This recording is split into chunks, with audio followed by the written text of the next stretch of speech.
प्रिय मित्रों, मैं डॉक्टर एस.के. वर्मा अपने YouTube चैनल के नवीनतम 235वें वीडियो तथा वियतनाम श्रृंखला के 11वें अंक में आपका स्वागत करता हूं। आज मैं आपको वियतनाम के ninh Binh राज्य में एक ऐसे बौद्ध पगोडा अथवा बौद्ध मंदिर में ले चलता हूं, जहां भारत के बोध गया में स्थित गौतम बुद्ध के बौद्ध मंदिर की अनुकृति बनी हुई है। आप थंबनेल में बाईं चित्र में वियतनाम के बौद्ध मंदिर में भगवान बुद्ध की प्रतिमा देख रहे हैं तथा दाईं चित्र में बोध गया का विशाल भव्य मंदिर की वियतनाम के बौद्ध मंदिर में बनी हुई अनुकृति। और यह वियतनाम का बौद्ध मंदिर जो चीनी वियतनामी वास्तुकला के अनुरूप बना हुआ है। गोल्डन सीजन होटल से निकलकर हम लोग कैब द्वारा पगोडा को देखने जा रहे हैं। रास्ता हरे भरे पेड़ों से तथा विभिन्न आकार के मनमोहक हरे भरे चूना पहाड़ों से भरा हुआ है। वस्तुतः हम लोग जहां जा रहे हैं वहां विशाल क्षेत्र में अनेक दर्शनीय स्थल हैं, जिसका भ्रमण आप इलेक्ट्रिक कार द्वारा करते हैं। बौद्ध पगोडा तथा एक लंबा बौद्ध मीनार मुख्य दर्शनीय स्थल हैं। ये हमारे आज के कैब ड्राइवर साहब जो समझने लायक अंग्रेजी जानते हैं, और यह उनकी कंफर्टेबल कैब। यह पगोडा के अंदर का दृश्य है।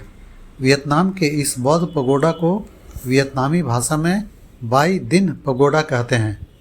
यह पगोडा ninh Binh राज्य में है तथा पिछले वीडियो में दिखाए गए त्रांग आन यूनेस्को विश्व धरोहर कॉम्प्लेक्स के समीप है। ninh Binh बौद्ध पगोडा दक्षिण पूर्व एशिया में सबसे बड़ा बौद्ध मंदिर है। 1000 वर्ष पूर्व तीन प्राचीन राजघरानों दिन, ली और हुआलू के समय में बुद्ध धर्म ही राजा और प्रजा का प्रचलित धर्म था। यहाँ बौद्ध धर्म के अतिरिक्त ताओ धर्म तथा माता देवी का धर्म भी प्रचलित था। वियतनाम के ninh Binh नगर से मात्र 7 किलोमीटर की दूरी पर ninh Binh पगोडा एक शांत, आध्यात्मिक और प्राकृतिक सौंदर्य से भरपूर स्थान है। यह पगोडा प्राचीन वियतनामी बौद्ध वास्तुकला का अनूठा उदाहरण है, जहां पुरानी परंपराएं और शांत प्राकृतिक वातावरण एक अद्भुत अनुभव प्रदान करते हैं। यहाँ बुद्ध प्रतिमाएं, लकड़ी की नक्काशी, पगोडा के प्राचीन स्तंभ और पारंपरिक छतें इसकी ऐतिहासिक महिमा को दर्शाती हैं। ninh Binh बौद्ध पगोडा स्थानीय लोगों के लिए पूजा और ध्यान का महत्वपूर्ण स्थल है, जहाँ पर्यटक भी आकर आध्यात्मिक ऊर्जा का अनुभव करते हैं।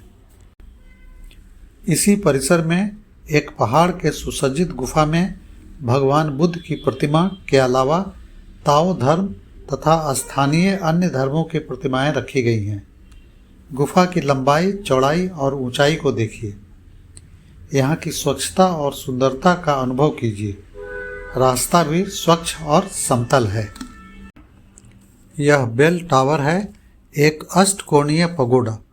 इसके नीचे की परिधि 17 मीटर है और ऊंचाई 18.25 मीटर। यह एक कमल के फूल समान आधार पर खड़ा है।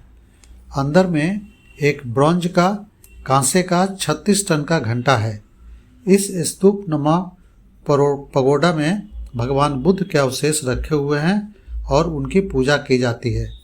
भगवान बुद्ध के ये अवशेष भारत और बर्मा से लाए गए थे।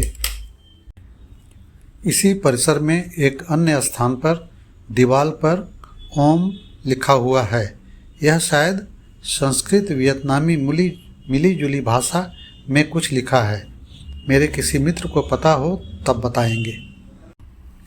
यह पगोडा अपने में 9 रिकॉर्ड्स रखता है। एशिया में सबसे बड़ा कांसे की प्रतिमा, दक्षिण पूर्व एशिया में सबसे बड़ा कांस्य मैत्रेय बुद्ध, वियतनाम में सबसे बड़ा कांसे की घंटी 36 टन की, एशिया में सबसे बड़ा स्तूप, वियतनाम में सबसे बड़ा बौद्ध मंदिर परिसर, एशिया में अरहतों का सबसे लंबा कॉरिडोर, वियतनाम में गिनती में सबसे ज़्यादा अरहतों की प्रतिमा।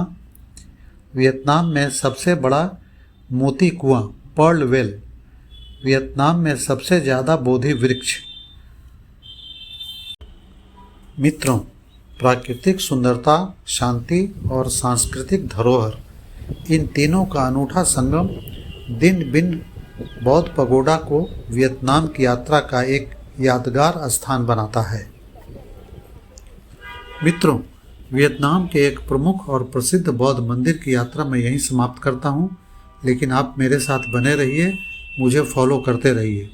अगले अंक में वियतनाम की यात्रा में क्षणिक विराम लेते हुए मैं आपको भारत के सबसे सुंदर और गिनती में सबसे ज़्यादा समुद्र तटों की नगरी गोवा ले चलूँगा, जहाँ समुद्र तटों की स्वच्छता तथा रात्रि में जगमग रोशनी को देखकर आप हतप्रभ रह जाएंगे। साथ ही मैं आपको भारत के एक विशाल वाटरफॉल, जलप्रपात अथवा झरना के पास ले चलूँगा, जिसे दूध सागर झरना कहा जाता है। मेरे वीडियो को पूरा देखने, सब्सक्राइब, लाइक, शेयर तथा अच्छे अच्छे कमेंट्स करने के लिए आपका बहुत बहुत धन्यवाद।